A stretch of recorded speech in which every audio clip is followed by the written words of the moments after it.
Warm greetings. Welcome to Wednesdays for Water.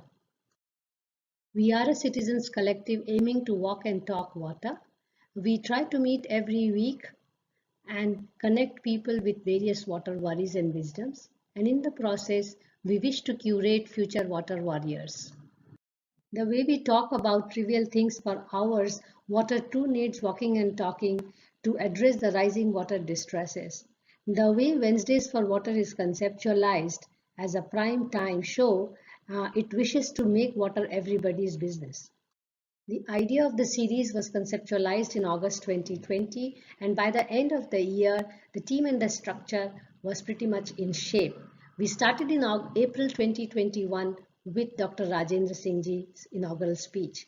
We wish to bring science and society together, and therefore we try to bring in every session either a policymaker or practitioner and a researcher or academician.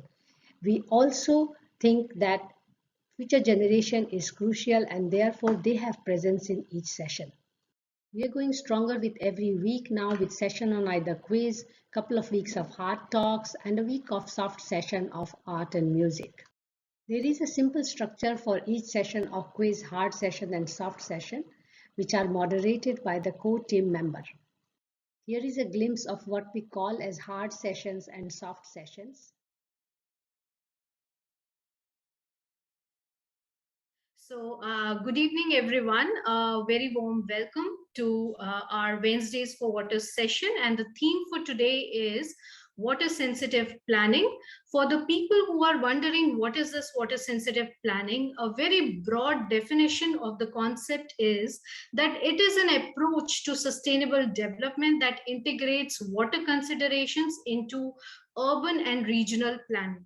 But it is much more detailed than that, and we will get to discuss about it with our two important speakers.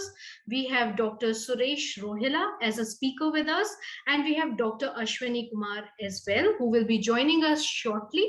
And thank you, sirs, for joining us today for this interesting session. And I would just like to take a minute to introduce our speakers to the participants. Dr. Suresh Rohilla is the Senior Director at the Center for Science and Environment at New Delhi. He is the key lead responsible for coordinating CSC's water program in India and with partners in Africa and South Asia. He is also the Academic Director of the School of Water and Waste of CSC's Anil Agarwal Environment Training Institute at Rajasthan. Dr. Suresh has conducted many professional development courses, carried out technical advisory and consultancy for government agencies, NGOs, and private sector on themes of sustainable urban infrastructure, water, sanitation, and environmental sustainability, planning and management. All these are relevant for our understanding on water sensitive planning. Our second speaker for the day is Dr. Ashwani Kumar, who is an associate professor at the Faculty of Planning in CEPT University. CEPT stands for Center for Environment Planning and Technology. He offers courses on environmental science, environmental impact assessment, waste management, environmental infrastructure and services, environmental legislations, and cities. He is also an international professional trainer on spatial environmental planning and management systems in European countries. He's undertaken a training on this theme, and he is a recognized green building evaluator under the GRIHA ratings. Also joining us today is our discussant, Miss Manisha Sharma, and she is actually a trained urban planner, and she's a part of the Wednesdays for Water team. She has her own architectural and planning consultancy called as Urban Art, and I'm Suparna Katyiani. I'm teaching at Tata Institute of Social Sciences, Hyderabad. So we will be having our first speaker in a minute. Before that, one or two housekeeping announcements. We have taken permission from all of you to record the session, and the recording will be available after the session for you to revisit.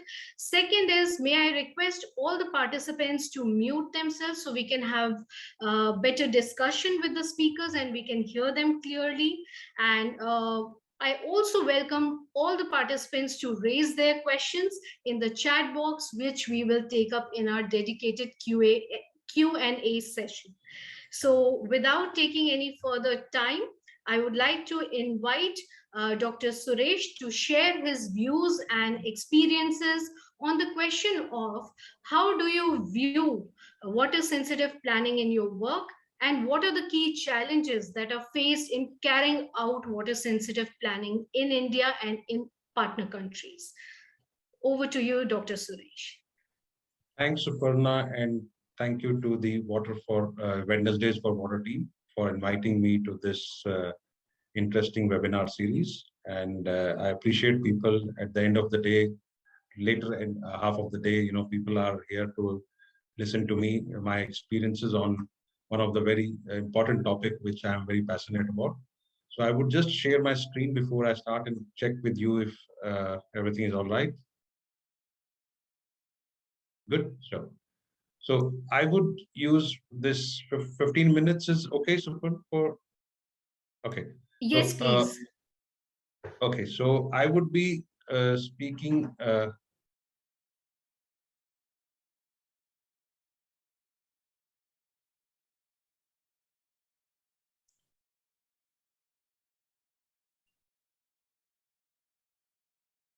Dr. Suresh, we can hear yes. you. Yes, please. Yeah, the only problem is I can't change the slides. Okay. Would you like to try sharing the screen once again? Yeah, there was a problem. That's why I have to do it again.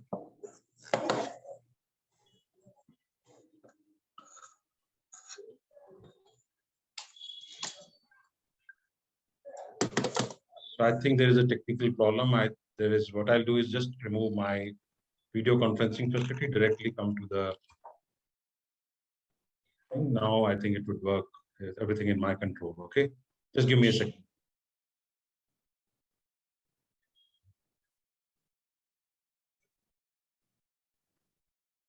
Can you see now? Yes, we can see your title slide.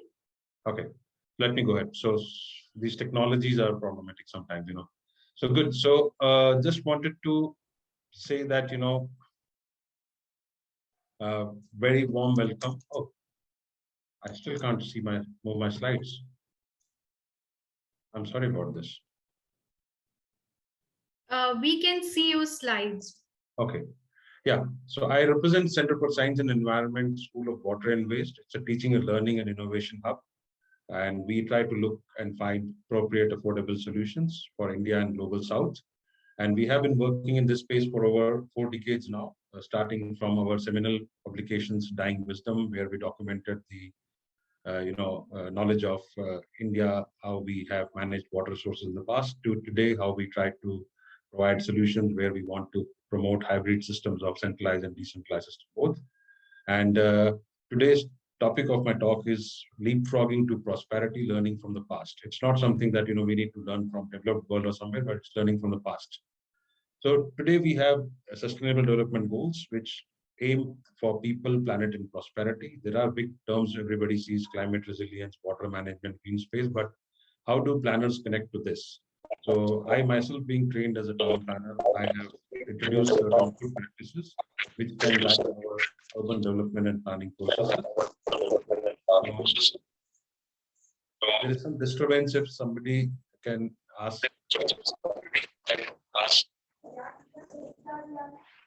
Can I request participants to mute? Hello? Yeah, I have muted the person. Go ahead, Suresh. Sorry for the disturbance. Okay. And if you look at historically, we had 5,000 years of history of good management of water, and we had different agroclimatic regions in which participatory and decentralized water management has been practiced in India. And there has been a role of people in that. However, with post-independence, large institutions took over water management in India. The role of communities was destroyed, and the policies after that have been basically that urban water cycle is totally broken now. Though the source of water, which is rainwater, is decentralized, we have a centralized system of water management, and cities are one of the basic nodes where we are seeing the impact of this. We have lost hydrological traditions, and we are just flushing and forgetting that there are issues which need to be addressed. Today, I share with you this statistics, which is not mine, but it is a UN department which says that several cities in India would run out of water, and 80% of the water which leaves the households is basically generated as sewage, is also creating a big problem. So we summarize this into saying that today a conventional norm is that when you from a village become a big city, you are going to bring water from faraway places. You forget about in situ water sources, and you bring water from big dams far away, distant transfer of water. Similarly, for the sewage, you just think that there is going to be a sewage treatment plant outside the city near the river or the sea, and you would be dumping your waste there. And there is a more focus on supply side rather than conservation and efficiency. And this all results in more cost for treatment, which is unsustainable. Today we face a dilemma that today we have a problem of shortage of water as well as abundance of water. It was last night I was reading that Advanced Research Institute in Bangalore has gone underwater. So there is no say for people who occupy the place or where they are. They know that they are going to be flooded one day, but they thought that sewage is going to be coming in the laboratories. They never thought. So it's a very dilemma in which we today see. We have documented and done some quick assessment, a rapid assessment of smart cities in India. And we see that urban flooding incidences are impacting all these smart cities. 60% of smart cities are impacted. And 30% of the smart cities, which are upcoming smart cities of India, are facing groundwater issues and depleting groundwater. So some of these problems can be attributed to the increasing urban population and the increasing built-up area. And built-up area is increasing quite a lot. That is a fact. And we should not forget about that. We have 8,000 urban centers, and we have above 10 lakh plus population cities. But this all urbanization, can it be reorganized? Can it be rethought? Strongly, CSC feels that urban development can be planned and executed. We are at crossroads, and we can lower the hydrological impact of urbanization using current opportunities without making much changes in the existing, except that you have to engage with each and every stakeholder in the process of water management. But for this, we need to move away from the conventional approach, which is the first you provide water, then you provide sewer system, then drain system. But we need to abide or imbibe the principles of water sensitivity. We need to leapfrog. We need to not follow the developed world model because we don't have those kind of resources. We have limited resources. We need to leapfrog this. This approach comprises of protecting local water bodies, ponds, and wetlands for in situ water augmentation, harnessing stormwater, water conservation at different scales, starting from individual building to neighborhood and to regional, and then also treating wastewater in the neighborhood and reusing the treated wastewater. And one of the major things what happens as these 8,000 urban centers urbanize is that the pre and post development impact due to the rapid concretization is that there is an increase in the peak flows. In a very short span of time, a lot of water rushes to the lowest point in topography. And then when the lowest point of topography is already full of water, the water backflows and the streets are flooded and the residential areas and cities are flooded. So these all things can be changed if we really moderate the flow. We are trying to do through by flood engineering, but rather the focus should be flood management. We may never be able to control the unprecedented incidences of rainfall because the climate change is throwing us uncertainties and challenges which nobody has seen or experienced in the past. So we need to delay, we need to store, and the remaining water we need to drain. I think this is the philosophy of water sensitive planning. Now, where it can be done and how it can be done, this is how we have done a scoping that some things can be done at a zonal level, some things can be done at neighborhood level, and some things can be done at individual household level. There has been a very much focus on individual household level rainwater harvesting, and water utilities, water supply boards have passed on this responsibility, saying these systems do not work. But then whether the municipal level water harvesting opportunities have been harnessed, no, they have not been. So if we really harness all the different scale, I would say the individual household level would capture only fraction, maybe 5% of the total potential of stormwater harvesting, which will be used to augment water and handle stormwater. However, larger fraction of stormwater which can be harnessed is at neighborhood level or a municipal level or a city level. So this can be done. There are several practices which CSC has listed, like green roofs, tree planting, bioretention, permeable pavement, water harvesting. These all reduce the stormwater runoff, which brings in a lot of benefits. But not only the direct benefits like reducing water needs, improving water quality, reducing drain infrastructure, reducing flooding, but also increasing aesthetics, increasing recreational opportunity, reducing noise pollution, and improving habitat. These all things can be done in the way the planning also moves from top to local. There is a master plan, there is a zonal plan, and there is local plans. But this also needs to be reflected in the water supply system. There is a source control. There are storage, recharge, soakways, permeable pavements. There are site controls like sand filter, filter straps, swales, biofilters. I'll go in these details. And then you can also have lake catchment at regional control. So these are the features which can be involved, taken into urban design and planning to reduce the runoff and allow for infiltration. And I will show you that how infiltration can be enhanced. It can be done through porous pavement. It can be done through filter strips. It can be done through swales. It can be done through bioretention areas, rain gardens, detention areas. So we have done a very detailed study of master plans. 200 plus master plans were evaluated of different class sizes, metro cities, small cities. And we found that within the existing urban planning norms, there is abundant open space available, contrary to what people think that in urban areas, spaces are not available. 74 to 79% open spaces in one or the other form, like recreation space, open space, and public space, there is a land available. And this detailed study was done in Delhi. And we found that Delhi could meet its 40 to 50% of current demand supply gap by harnessing these opportunities in the planned areas and unplanned areas both. So we studied one of the sub-cities with existing planning norms, all the institutional areas, DDA housing, commercial, group housing areas. And we found that there was abundant open spaces. For example, if you see these orange color patches, like 34% in the housing area, in institutional area, 33%, in sector park, 58%, group housing, 46%. We found that in a zonal level, the sub-city level, there was abundant open spaces which could be re-engineered. We went further deeper into smaller parts of that particular sub-city, and we found that there was enough opportunities to capture the stormwater at 25-year peak hour rainfall. And we went into plot by plot and we studied the existing master planning norms. We tried to see that where we could do those practices like detention pond, retention area, trench, and you would see in detail, these are detailed studies available. Thus, 5 to 15% of the area of open space of each catchment area can retain 100% of 1 hour peak discharge from the watershed for 25 years strong. So these were the detailed studies, feasibility studies, which have been carried out with the existing planning norms and standards. And similar study was done for Noida, which is a planned city where there are high-rise buildings. And we tried to find out that, in different sectors at the city level, all these features, if you see, recharge through a well, recharge through injection well, bore well, bioretention, detention. So everything was done very detailed studies, and zone-wise, we have said in which sector what could be done within existing planning norms and standards.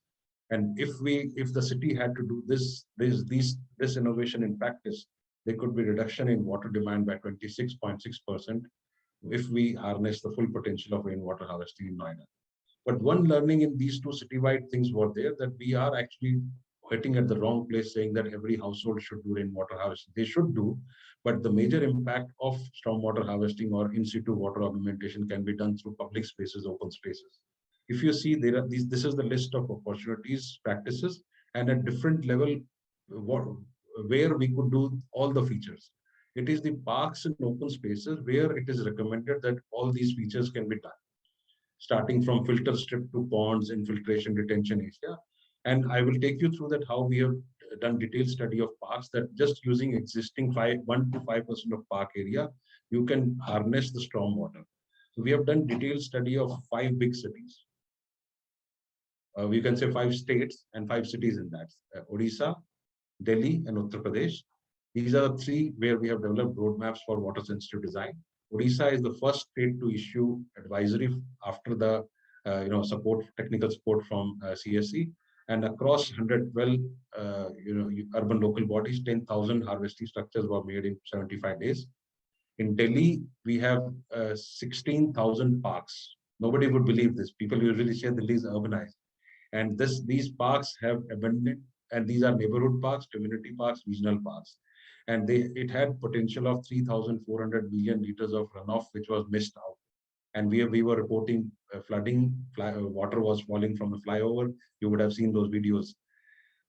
So we have done detailed study in district park, neighborhood park, and local parks, and we found that these parks, if you use only 1 to 3% of area, which could also be within the natural landscape, 12,000 million liters can be harvested annually. We did similar study for Uttar Pradesh, where we are working in detail, Muradabad, Lucknow, Varanasi, Kanpur, and Prayagraj. We found that all these cities were overexploited groundwater, and they were reporting flooding, and they were smart cities, and there were loss of water bodies.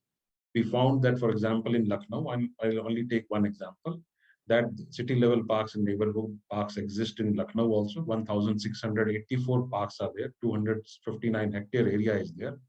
And we found that there was a potential of 35 million liters of stormwater runoff which could be harvested annually. So these were the kind of detailed studies done. If you summarize the 5 cities which we have done detailed study, 2,624 million liter runoff quantity is the best potential in only these 5 cities and 5 parks of each city. You can see that what is the extent of water sensitive design and planning. It needs to be on ground, and we have launched a big program with National Mission Clean Ganga for promoting water sensitive design and planning with all the elements of water efficiency, conservation, decentralized wastewater treatment, to work with few cities. And tomorrow we are going to launch 30 cities signing up for River Cities Alliance. And all these cities will aim towards ensuring convergence between Amrut Smart Cities Swachh Bharat Mission. And some of these practices which I have talked about, that different kind of stormwater harvesting systems, have been documented by CSE to promote this practice at a large scale. So this is documented in this web compendium called CGINS. People who are attending can visit this. These case studies are available at water bodies, open parks. So these interventions are policy, plan, projects, government, non-government. So all these case studies are documented, and these are updated every month. So to show people that it is not something that we are taking them to a bullock cart age, such kind of practices in developed world, as well as our past history, as well as our existing practices. But the last thing is that today's challenge is that there is challenge in innovation in policy and innovation in practice, and at the scale at which we have to show these lighthouse projects, and the challenge of capacity. We don't have engineering colleges, School of Planning and Architectures coming out with those kind of products who know how to imbibe these principles in their day-to-day role and responsibilities which they would be assigned. So if we see today, I'm coming to my first slide where I started with the Sustainable Development Goals. One side, you see this blue hand of water, drinking, communities, liquid. On the other side, we have these bigger concerns, climate change, global warming, pollution. If we really take these nature-based, water-sensitive cities planning, we can bring these together and we can solve these issues and we can move towards prosperity. And for this, but one thing is important is that we should make water everybody's business and enhance water literacy. And legislation will be followed with strict implementation. I think this whole journey I have captured in this last slide. If anybody is interested to know more, they can visit these links and follow through that how this whole journey has been there. I have been leading this program for 12 years at CSE, but CSE has been working for 40 years now, and we have been able to leapfrog and make some changes. Today, all the good things what we talk about, like Catch the Rain campaign or reuse of water or protecting water bodies, are part of the national policy. But the challenge is innovation in practice on the ground. I'll stop here, and thank you very much for giving me a chance to speak. Thank you so much, Dr. Suresh, for sharing such useful information, as well as also highlighting what are the problems and what are the causes of unsustainability, and also showing us the solution, how to overcome these challenges. And thank you so much for highlighting on the challenge of scale and capacity. And we would like to think it further with our next speaker of the day, Dr. Ashwani. So I would like to invite Dr. Ashwani to share his experience and perspective on the question of how do you view water sensitive planning in your work and how relevant it is to interlink education and practice for water sensitive planning. Over to you, Dr. Ashwani.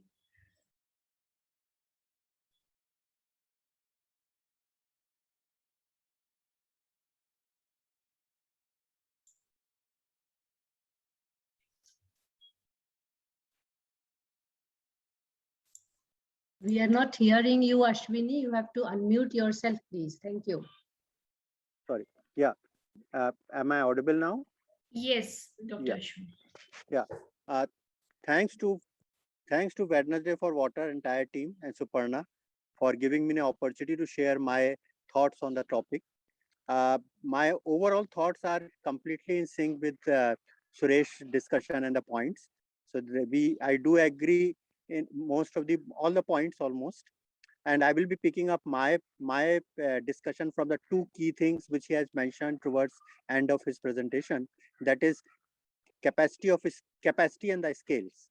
And then I think capacity and scales, if we talk about, that can come only from the more and more education on the water side and involving the engineering and architecture colleges and many other institutions. That's how it can be achieved.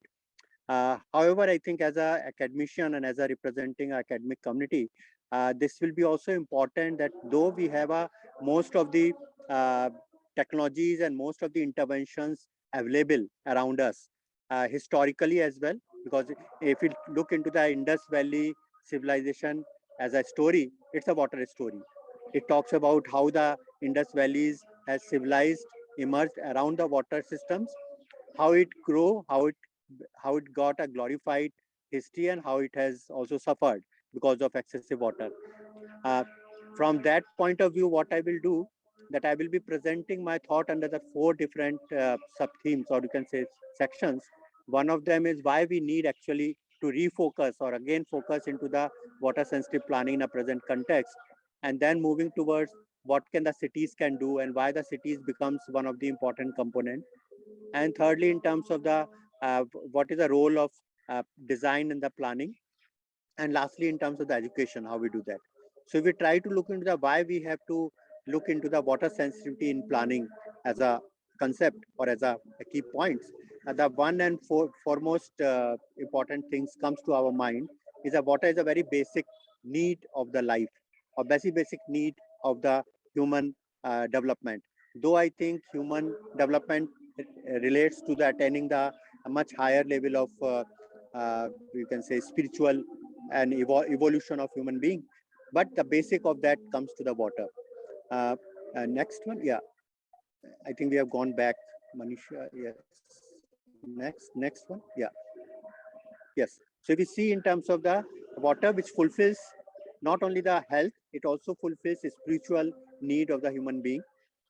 Though we feel that water is all around us, if we try to find out the usable water and water which we can drink, we come down to the very minuscule amount of water around us, and that makes it important that we need to conserve and we need to protect the water from at any cost and in whatever manner is possible. Next one. Yeah. Yeah. Then we also see for this purpose, we already have a lot of initiatives like from the CSC as an institution, Suresh has just mentioned, many initiatives have been done. Similarly, at a global level also, this sustainable development goals, and under the sixth goal, which basically focus on the water sanitation related issues. It talks about need of the water, need of the sanitation. It also talks about not only the human need, it talks about the natural need, as well as also in terms of various other gender issues related to water. And in spite of that, or you can say in spite of that, almost 50 years of intervention by global as well as country level communities and institutions, we still have 2.2 billion people globally who do not have drinkable water. You can say have access to the water which can be safe, or about 3 billion people who do not have access to the good quality of sanitation facilities. And this also results into the many diseases. Almost 50% of the human diseases, or you can say health issues, are because of the water or water related things.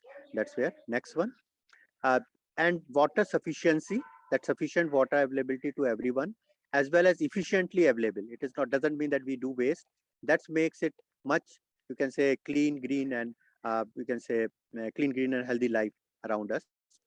The in a present scenario, the most of the water use is by three of the economic sector. You can say three of the sectors of human development. One of them is agriculture, which consumes around 70% of the water in especially in country like India, and around 22% of the water goes to the industries for the various processes.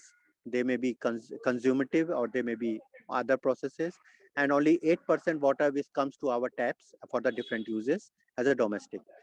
Though I think this 8% seems to be itself a challenge, we can imagine about 70 and 22%.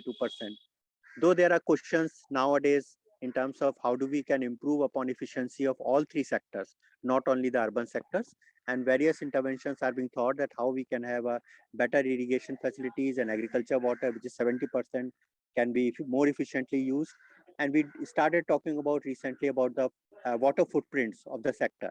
So agriculture sectors have a water footprint, and even there is a whole area of research which talks about that invisible water import and exports.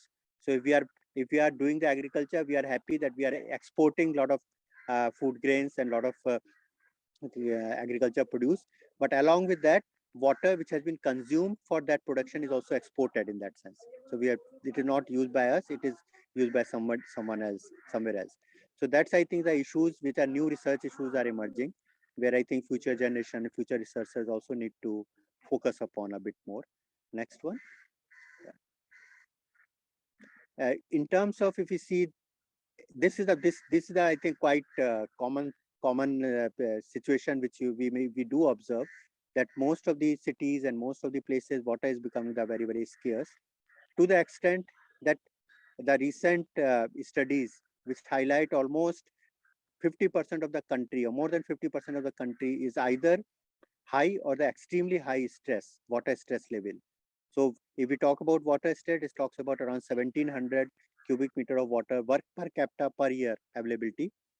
In country like India, we have around 1000 cubic meter water per capita per annum available. So it's, I think, we are already stressed in that sense. And most of the states and most of the regions of the country, if you can see in this map on the left side, we find that we have a crisis already waiting. It's not as if we can delay the action, it's urgent. So we have to take some urgent action now. Though I think we also have to take action which is long term as well as short term, to immediate effects, as well as long term to look into our integrated planning. And water and urbanization is one of the strong linkages, because the projections uh, do say that around 50% of the population is likely to be in cities by 2050. So if that gigantic population of around 800 million going to be in cities, we can imagine the amount of water required for the cities. And cities, one side, do have a capacity, they do have a you can say professionalism to manage it, but we have to instill and we have to bring out you can say they're overhauling the system, so that is actually play the uh, right role in managing the water efficiently. Yeah. Here I think though we have many solutions available, but I think at the same time we have to see that each city, each location, we also have to customize the solutions which are suiting to the local need as such. If we say that having the good quality and the sufficient water is becoming a luxury now, it's not exaggeration actually. So if we look into only the, maybe I think within the cities, only 10 to 15% of the population who have uninterrupted water supply stored, and they get 24/7 by their own private arrangements, rather than city which is trying to uh, bring the water to that. And hence, I think if we look into the big picture, we cannot wait for any future interventions. We have to start working right at this stage. Uh, yeah, next one, Manisha. Yeah. Now the third point comes in terms of the why the cities are in focus for the water related needs. So if we look into any of the city, whether it is Delhi, though I think I've brought in some slides related to Delhi, but if you look into the any cities, the cities uses more water per capita today as compared to what they were using earlier, and this is also the norm. So norms says that if the bigger cities they use a larger amount of water, and they are trying to bring more and more water from the faraway places, and this is likely to enhance further, in a sense that the cities which were earlier taking 90 liters of water per capita per day, I started taking 100 liters today, maybe 120. And if we look into the uh, ministry's MUD guidelines, it says around 150 liters per capita per day for the large cities, and which is further going to increase. So if per capita water norms are increasing, or you can say enhancing, it becomes more and more a pressing situation for the water crisis in the cities as such. Next one, Manisha. Yeah. Another point what I want to make here is this doesn't mean that we do not have uh, any legacy or any kind of historical intervention. If you look into any of our historical town, whether it is Hampi or whether it is many places in Gujarat, or whether even the old Delhi, if you look into the Chandni Chowk area, these all are the water features you will find. Even the Chittorgarh forts were located at the top of hill, still they could able to manage the water for throughout the year. Or the driest place like in Rajasthan, there are very kunds and bawdis are there. So we do have our culture which imbibes water conservation and imbibes the water features as an integral part of the cities. They are not uh, new areas to do. However, in spite of that, over the period, I think the kind of engineering and the kind of overall physical development path we have taken, that has led to the many cities toward the water scarcity. Many cities have faced zero water days, and many cities also have faced uh, good, not good quality water and the disasters like flood. Every year, two or three large cities do face the disaster of flood, and then they wake up, they try to do something, and after some times they again go back to the same situation. So we have to break this whole vicious cycle somewhere. Though water and sanitation infrastructure and services uh, today disregard the carrying capacity of the bigger catchment or the watershed. Either cities are drawing more water what they are able to get around them, so they have to bring the water from faraway places, and then depriving some other component. It could be natural features, it could be other cities, it could be agriculture. On the other side, they are also disposing the water in a huge quantity in a nearby water systems. So these nearby water systems now do not have that much capacity to hold and to treat that. So this is problem is a many folds, not one-sided. Hence, there is a need, or there is also a recommendation that one can focus more rigorously in terms of the regional level and understanding the overall water cycle, which we do understand as a theory, but if we try to understand at various levels, at the regional level, maybe kind of local level and micro level, these all are needed in a uh, professional practices of planning and design. And then if we try to focus specifically on the planning and design aspect, there are some key issues comes to my mind, which I could learn over the years. One of them is then when we do any planning or design project, first step or first and foremost important thing becomes to understand water regime around, to understand the watershed's capacity at the regional level as well as at a local level, and also to imbibe the protection, the conservation of water features, whatever water features are available in any land use distribution plan in form of the master development plan. These, I think, is one of the foremost steps. And third one is stakeholders and the local community involvement. Over the period, the stakeholder and local communities have been alienated from a planning process, most of the cases, and that has also led to the loss of the local knowledge about the local water systems.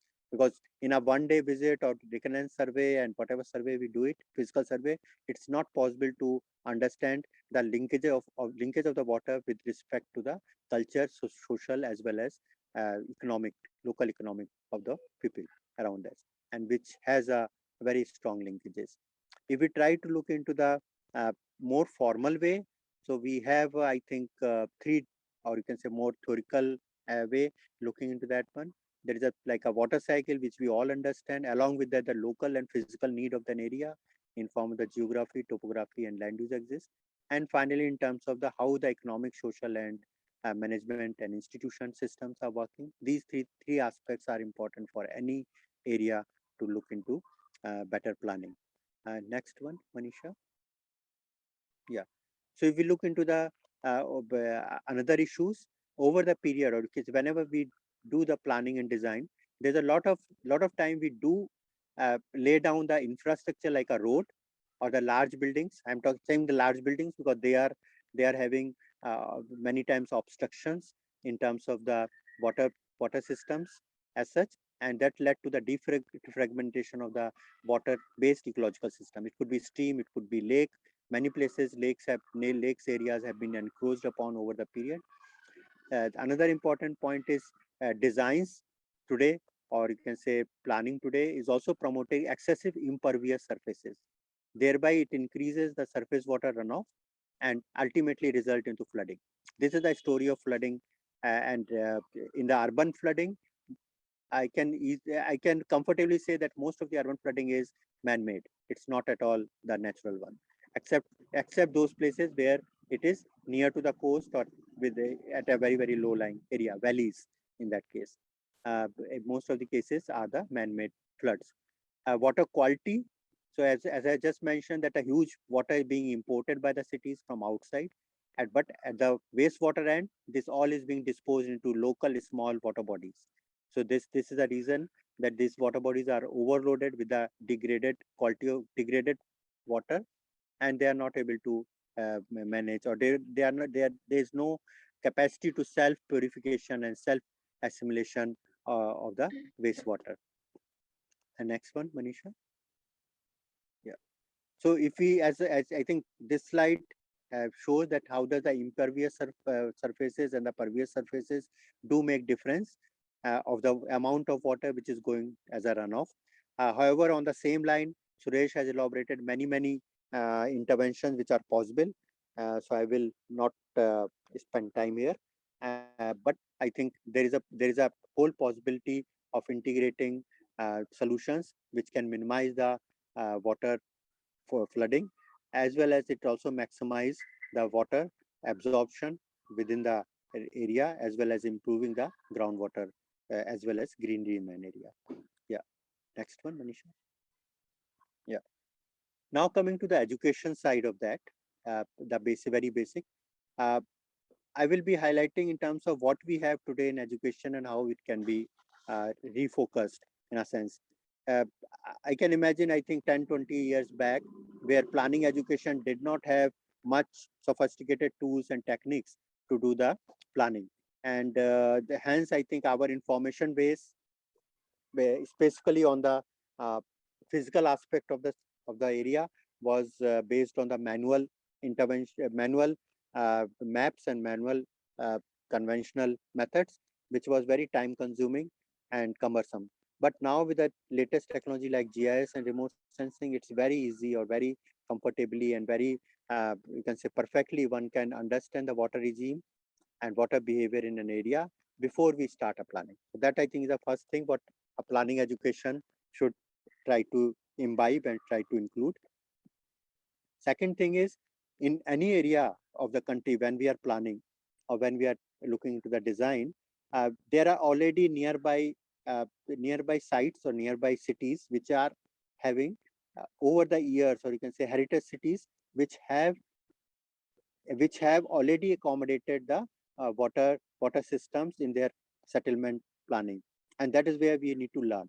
So that is the second one, that any planning exercise should learn from the nearby successful stories or the historical and heritage water features. That's the second point I would like to stress. Third thing I would like to stress is DCR and the building bylaws, because these DCR and building bylaws which controls most of the development. Physically what we see, in spite we may have a best plan, but if DCRs are not integrating or the vision of the plan, sometimes it doesn't reflect what the plan is intended to do. And hence, I think DCR and building laws becomes important because they are controlling at a micro level. And loss of water features happens at a micro level more grossly as compared to what happens at a larger level. Over the period, we see the reflection of such losses at a larger level, but the reason because of DCR and building bylaws. That's by meter, but that's important, very important. Next slide, Manisha. Yeah. Here again, uh, we can imbibe or we can inculcate the practice of having buildings and designs which are sensitive to the planning. Basically, I think green and blue infrastructure talks about that. At the city level, we can identify the larger areas which are interconnecting green as well as blue grids of the cities. That's important because water need to flow. So even if at a one step its way has been blocked, that means blue corridor is not available, it will flood at that location. This is the reason many places, whether it is in you can say smaller scale or the larger scale, reason why the urban flooding is happening. And greens, because they go together. So if the water is available, area is always automatically gets a much higher level of biodiversity. Second thing is when we do the sensitive building planning towards the water, it's topography, slope, and soil. These also becomes important point for the infrastructure, especially those infrastructure which promote the circulation routes like roads, highways, and the so that they minimize the disturbances to the water systems. And finally, the whatever way we can recharge it or whatever is the natural way we can retain and delay the water flow, that enhances the capacity of an area. I think somebody has unmuted in between. Yeah. So that enhances the capacity of the storage either on the surface or the underground. So if we recharge that storage of water for future use or more sustainable use is available. And these all are possible through the natural based methods and the solutions. So we have either green infrastructure, we do have a gray infrastructure, but what we talk about putting them all together to make a hybrid one, which is called as green blue infrastructure. Next slide, Manisha. Yeah. This is almost, I think, reflecting various interventions possible, what the Suresh has highlighted. So I would like to skip actually this slide. But over the course, if you see, we have many interventions are possible to be as a part of the blue grid and blue infrastructure. Next slide, Manisha. Yeah. So this is what is the overall I would like to share my ideas. But I think as a last statement, I would like to say that we cannot wait for tomorrow. We have to start acting today. At the same time, we need to improve upon our, you can say, research and planning education so that we do inculcate the water sensitivity in planning education. Thank you, all of you, for listening me patiently. Thanks. Thank you, Dr. Ashwani, for such insightful views on linking education and practice, and also some of the important reforms that are needed in our education so that we can plan better and also understand the nature of water as a resource, as an invisible resource, which is very much needed for our well-being, for our survival, and that nature needs to be understood and to plan our cities and other areas better. Now, to think further on these aspects, I would like to invite Ms. Manisha as a discussant and also pose her questions to the speakers and take up a few questions of the participants as well. Thank you. And happy to share, we have over 40 participants with us. Thank you. Thank you, Suparna ma'am. Thank you, Ashwani sir, and thank you, Suresh sir, for this presentation, what you have shared with us and the whole team and the participants. I would like to pose a question to Suresh sir or Ashwani sir, whoever wants to take. So actually, I have been trying to understand this water and planning this connect.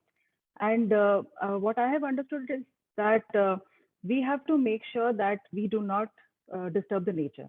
So we all are, as Mansi ma'am has been teaching us, that we all are ultimately sitting in some or the other watershed. And some of the other water channels are just passing through wherever our site is.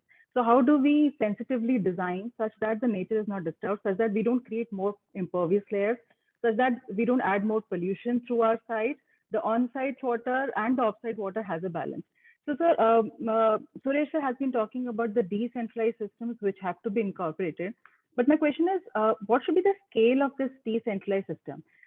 We say we have to work on the regional level, at the zonal level, city level, at a neighborhood level, at a unit level. But there are certain people who cannot afford to have a huge rainwater harvesting structure at their house. How do we cope up with this kind of an imbalance where we have such scales to work with, and the water is connected at all the scales? I guess whoever, Suresh or Ashwani sir, whoever wants to. No, I'm ready to take the question because CSC for a long time has also advocated for individual household level rainwater harvesting structures. When you decide to live in a municipal area, you surrender certain of your individual things, and municipal services come into play. So municipality and water supply agencies and development authorities, they plan for you, because it is not a village where you are doing something. You pay external development cost to them. They are supposed to provide you water supply pipeline, sewerage pipeline, drainage pipeline. Okay, so in the past, what has happened is they have taken a shorter view, that they have hidden their inefficiency and passed on the inefficiency to individuals, saying कि अच्छा तुम शोर मचाते हो, तुम rain water harvesting करो, और तुम कामयाब नहीं होगे तो हम कह देंगे काम नहीं करता है. So this is what is the attitude. The point is that wherever there is a maximum potential, is that in a municipal area, large land parcels are owned by municipal bodies or development authorities. There is enough scientific evidence. So if you want a science-based answer to that, I have given you enough data sets to say that existing planning standards and norms allow you enough opportunities, and we should go with that. So individual household level intervention may capture, in suppose if there is no space, then zonal engineer will have, suppose for example in slum areas, he may not even have a space, but in the slum area rainfall will happen, and the drainage water which comes could be harvested at some level, and multiple barrier approach can be done to ensure that the contaminations don't reach to these sources of water supply or the groundwater. So wherever what is possible, every context is different, Manisha. So every city and every context is different, so scale will also be different. Somewhere it will be 50 houses together, somewhere it will be multi-storied apartment of 20-storied building. They're doing a rainwater harvesting because they have constructed only on the 5% of the land area of plot, which was given to them by the Noida authority. But certainly then in that, every apartment that has to be done by RWA only. So every context is different. So I hope I'll not take much time, but more questions will follow. Sure, sir. Thank you, sir. Would Ashwani sir want to? Yes, I think I will fully agree with Suresh that we have all the opportunities available. However, I find that there's one small point which I think need to fill the gap, and that is, I think, responsibility of both. If I say that citizens as well as the local authority, that is because I think even if at the household level or the neighborhood level, some interventions have been done, they need to be integrated to the next level. For example, that you can store to the water to certain extent within your house, and rest of the water has to overflow. Though you have captured it, but you cannot store beyond a level at your own plot or within your own household unit or the neighborhood.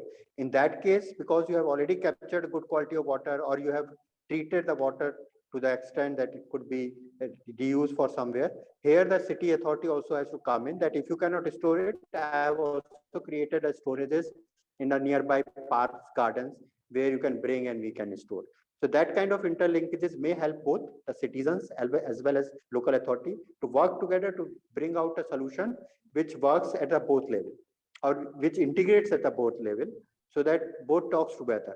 There are many cases, probably if you may able to design, or you may able to do everything best within your own neighborhood, a colony or society, however, still goes out, or it is also water from the outside is coming to your area and flooding it. So that these kind of issues, I think, are very common. So if you look into that also, I think makes a makes us to realize that it is not only at a intention, it has to translate into the design level. And that is one of the great, or you can say one of the very major missing. Even if you are walking around, you will find the labels of the pavements, labels of the roads going up and down. And these small labels up and down do create hurdles of the water flow, or they do direction, which we don't realize. And many cities have such a gentle slope that they do not realize that they are going against the slope unless until they face the situation that flooding has happened. In many cases, I guess we have lost him. The voice was not clear. Yes, we can. I'll try to reach him while you can pose another question, Manisha. Sure, ma'am. Sir, like we know these rating systems, what are there, LEED, Platinum, US, GVC, and different countries have their own. So is there any rating system regarding water sensitivity also, or in any country or any example, if you can share with us?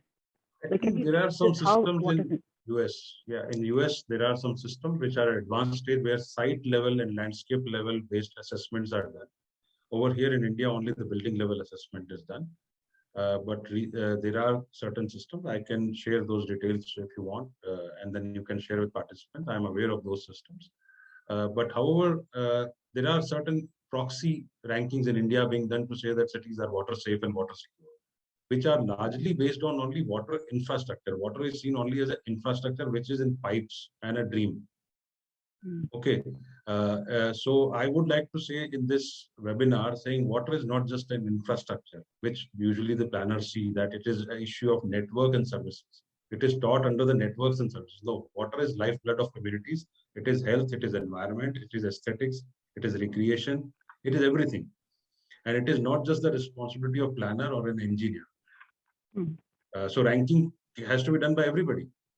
It has to be done by the constitution clearly says that it is responsibility of every citizen. But however, with institutionalization of water, you have taken away those responsibilities. You have reduced an individual to a subscriber or a person who has been allotted a flat or a plot, and then he one fine day, once in 25 years, when his property is flooded, why can't he sue a planning authority who gave him a plot? Why can't he sue a property where his sewage is backflowing into his house? Where he has paid external development costs. Yes. But the point is that there are institutions who have taken over, who are not giving and making informed decisions. You know, people don't have information about these things, where, what they are. Today we live in the best of the best apartments in Gurgaon, and Gurgaon is flooded.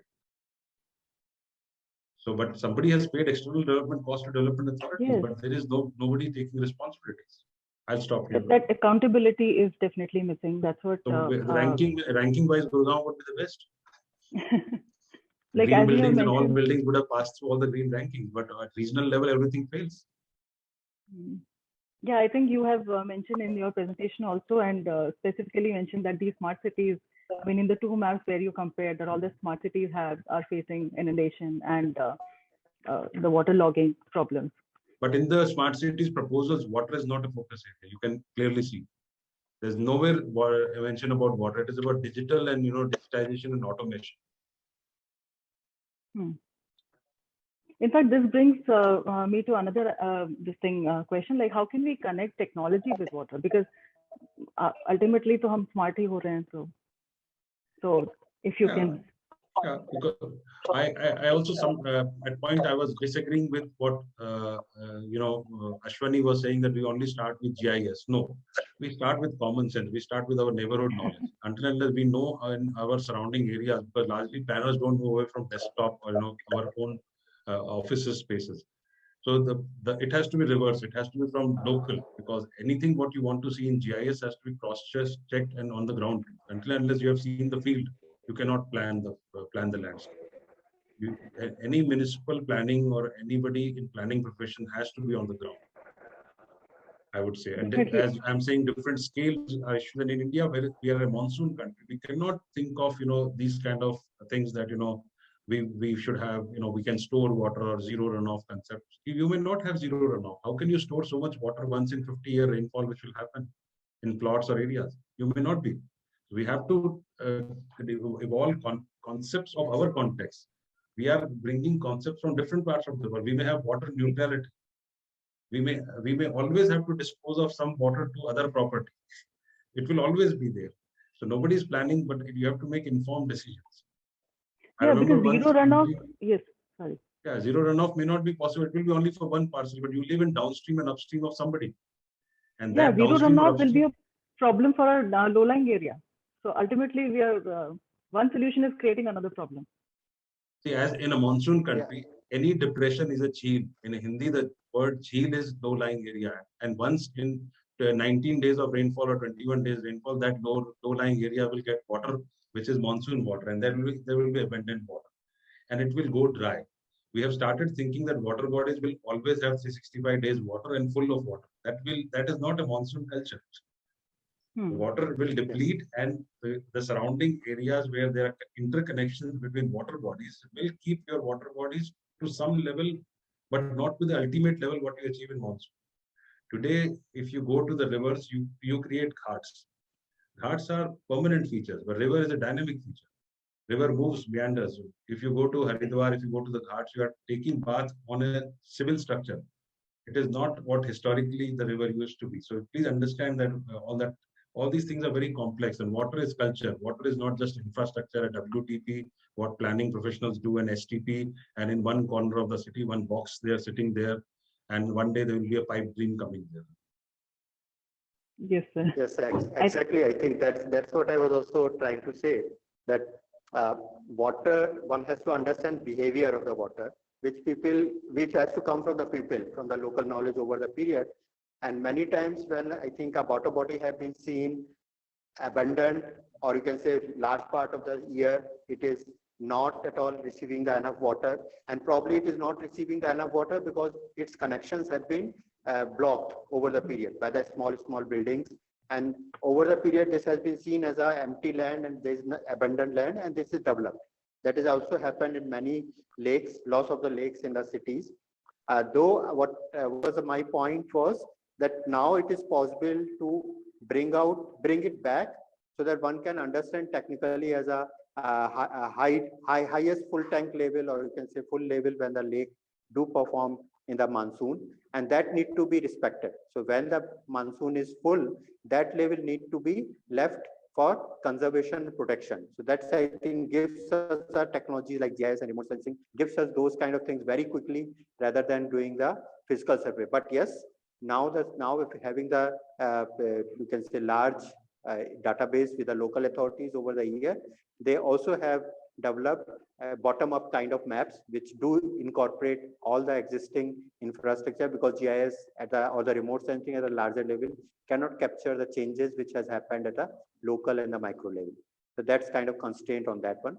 Though at a regional planning, or you can say large city planning, the first and large understanding of water flows do come from the using these techniques. That's one. Second is also what we were talking about, this rating point of view. What I feel, though, we should have a rating system for the buildings, and rating system, at least a buildings which are of the large enough public institutions, like we talked about the green building now, or the part of the green building, there has to be a more emphasis to be given on the water and the environment component. That could be another way to look into. Though in spite, the cities do have a higher rating, and individual large buildings do not have such kind of consideration. That is what we are seeing the situation like in Gurgaon. So maybe I think Gurgaon at a larger level may have enough water, but at a local level, or you can say individual building level, or the ward level, if we say, we do have a lot of things messed up by having the disturbing roads and other connections. So that could be the reason. But I think water rating or water footprinting are the techniques people are trying to bring in various development interventions. I will stop here for the time being. Yes. I wanted to add, Suparna or Manisha, whoever is asking the question. One thing is that, there was a big question being posed that why water sensitivity? Yeah. I would say, yes, in last 60, 70 years, say post-independence, till now we have been able to make only 2,000 master plans, and we have 8,000 urban centers. And I don't see in coming 10 or 20 years also we will have those many planners who will be available. But certainly there is a focus under the water and sanitation regime. Now all the towns are covered and they have to make water plans and sanitation plans. So that one thing is there, and those are going to be short-term plans. If you make good water-sensitive city plans and village panchayat level plans, then that can guide your settlement developments around that. So it should not be only restricted to pipe and the pipe dream. So you have, when 80% of these human settlements are dependent on groundwater, and groundwater, the source of water is decentralized, which is rainfall. So if you today see, the government has picked up the word like catch the water, and rejuvenate water bodies, everything is fine. But their first priority is still piped water supply 24/7 to all. But second priority is water body की एक गांव में, एक पंचायत में, एक शहर में एक water body कर ली जाए, and groundwater aquifer mapping is after 2 years. So somehow we have to bring this at the forefront.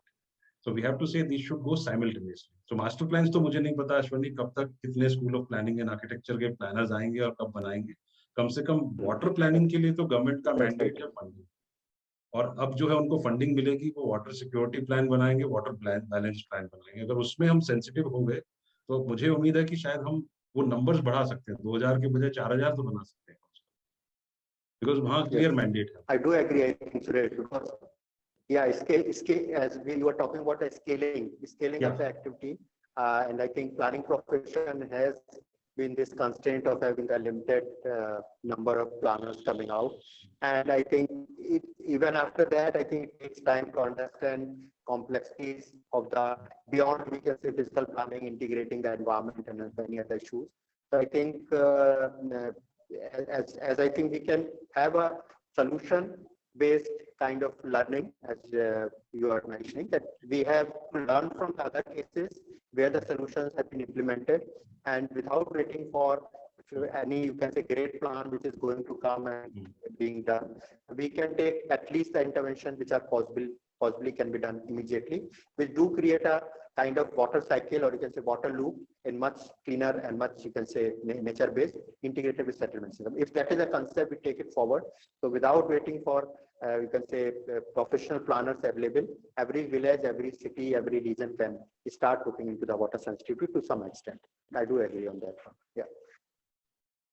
Thank you so much, Dr. Suresh and Dr. Ashwani and Ms. Manisha, for having this great discussion and also bringing up some of the questions of the participants. I'm just sharing the screen, and we thank the participants for raising their question. Most of these are covered in the discussion itself. And I want to personally thank Ms. Divya Parmar, Ms. Zeenat Niazi, Mr. Ajit Shishadri, and Ms. Neha Sarvate for raising these questions. Some of these questions can also be answered by the speakers after the session. We'll include their responses, and we have 4 minutes to close this session. I just wanted to conclude with one question, because we have some young researchers and professionals with us as participants, and they're looking for some direction to orient their future work. So the question I would like to ask you, of course, you've covered some aspects, but you can add or summarize. What are the emerging opportunities for the young researchers and professionals in the space of water sensitive planning at the moment in India? Please, Dr. Ashwani and then Dr. Suresh. Sure. Thanks, Suparna, and thanks putting the interest of the younger generation. I was, I think.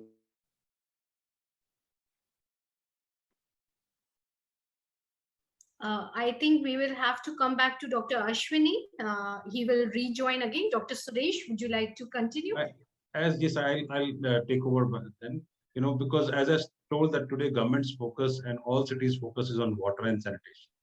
Frankly, there are abundant opportunities available, but there is a shortage of the professionals in this space who can actually support cities in mainstreaming these ideas. So certainly there are abundant possibilities. And if you see every good thing which I have talked about is written in policy. And also in the programs, if you say today is that, I can today happily say that after working 25 years in this space, that at least there is acceptance at the policy level of all good things. But the fear and the worry is that they will soon say that it doesn't work So we are trying to create some model projects and lighthouse projects to show that it does work and stand by this project. We monitor those projects and showcase that, these are workable solutions, and we walk through these. I think that is my worst worry. We have been championing this cause. We have changed the issues. Every damn thing which all the NGOs, civil society, academics, good practices are talking, everything is written in policies nowadays. Government has nicely, brilliantly put all those things, catch the rain, water body rejuvenation, but the priority is still on pipe water supply. But then how do you ensure 24/7 water supply? Nobody knows. Thank you so I would much. like And to Dr. add, I Ashwani? think, Yes. yeah. I would like to add a few key points where the young researcher and young practice professionals can take it forward.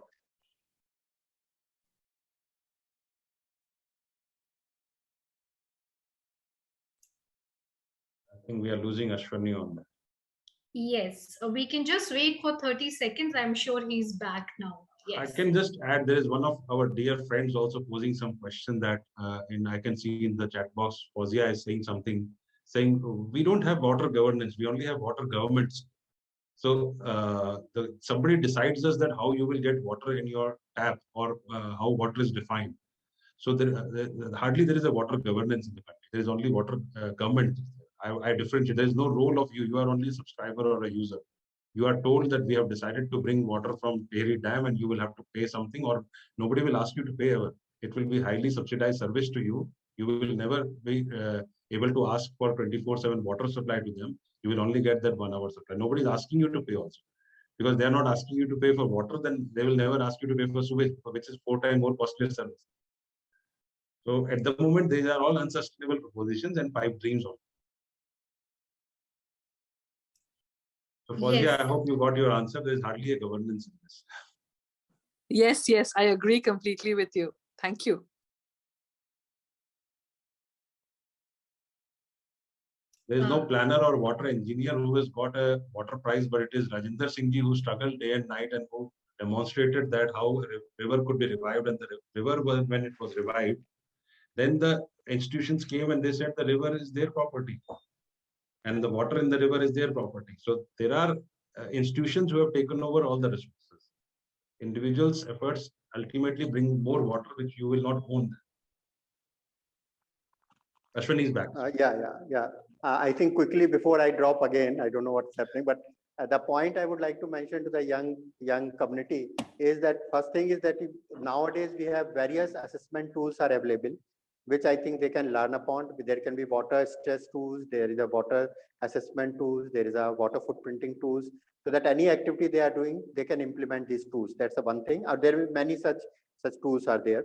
Second thing is there is whenever you are doing your practice, look into the local community. I think you need to interact with them and they will tell you a lot of stories around water, and that will be one of the great learning. So do not just visit to the site and come back. Most of the time we do that. We spend a time with a local community, whether it is a village woman who is washing the clothes around the pond. You can ask that. In many places, you will not get a flood maps as we're talking about. To what level tank is filled up. You have to be very your observations need to be very, very practical, and then and there. You can even identify the watermarks then and there. So I'm just giving you the example that you have to keep your eyes and all the senses open while you are in a field. That's the second thing for the young community, which I feel is missing these days, because many times we are focusing on the burgers and the pizzas and where we are going to eat and where we are going to spend an evening. But this few minutes will be the greater learning for you. I'm telling you from my own experience. Third thing is regarding in terms of multidisciplinary team. So do not just limit your work only to your work. So if you are an architect, do not only make the drawings and then say, okay, water systems is not my story, and go and sit with the engineer and learn from that. Similarly for the engineers, sit with the architect and learn about the labels, learn about the elevations and various other architecture concepts. And that's how I think this area need to be standard. So multidisciplinary learning in terms of the design, in terms of integrating all of them together.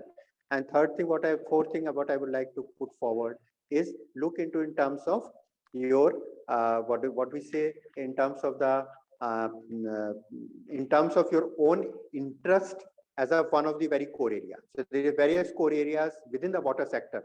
So do we carry away with all this kind of big works and concept, but do take root from the one area. So either you become, maybe as an engineer, you can become more as a calculative. So you can take a water stress and water tools as a one of the area and then enter into this area. Or as an architect, you look into the design part of that. But it is not only one design, you do it one day. Every location is a great learning. So do imbibe that culture that every place is a new place and you have to do the research again and again. Do not just paste from the previous experience and bring it here. You have to do the research again, right from the scratch, that how does the water behave, what is the local community say, and what is the learning around us. So that's, I think, is for the local you can say, young generation, I would like to stress upon. Thanks. Thank you. Thank you so much, Dr. Suresh and Dr. Ashwani. It was a pleasure to have you as part of this session. And we have another session next week, and I'd like to invite Dr. Mansi to introduce the theme. Yeah, thank you, Suparna, for moderating such a wonderful session. And of course, my friends Suresh and Ashwini. I could escape this session by actually putting the responsibility to Suparna and take these two not difficult but very good friends, but difficult people to really handle in a panel. But you did very good, all of you, and wonderful session to really learn from all of you. And thank you, my little child Manisha. She has been waiting for this session since August. And you know, Suresh and Ashwini, I have been after your life since August. So we finally have the session.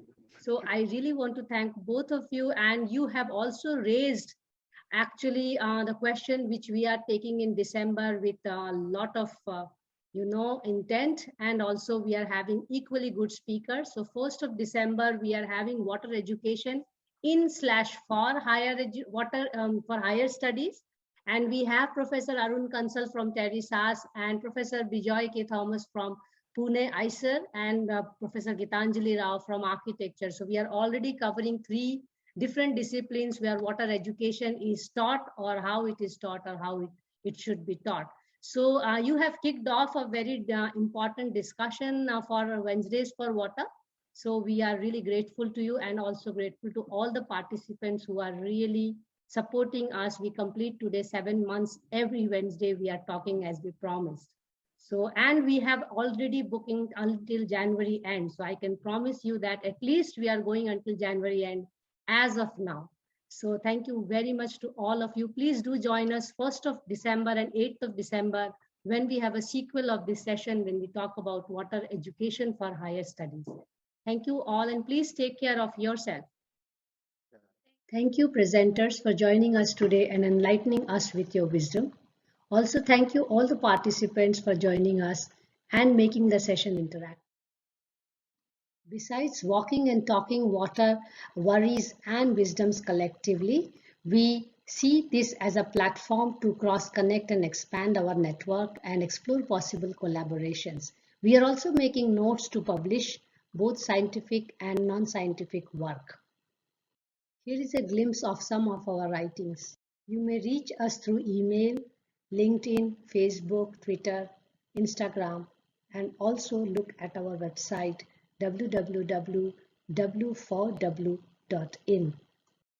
We look forward to your suggestions and comments to make the series more meaningful and engaging. And meanwhile, we hope that you appreciate today's session. We represent Tata Institute of Social Sciences, Hyderabad, TISS School of Advanced Studies, New Delhi, Environmental Design Consultants, Ahmedabad, FluxGen Sustainable Technologies, Bangalore, Counterview, and we are supported by Wiki's Water Resources Council.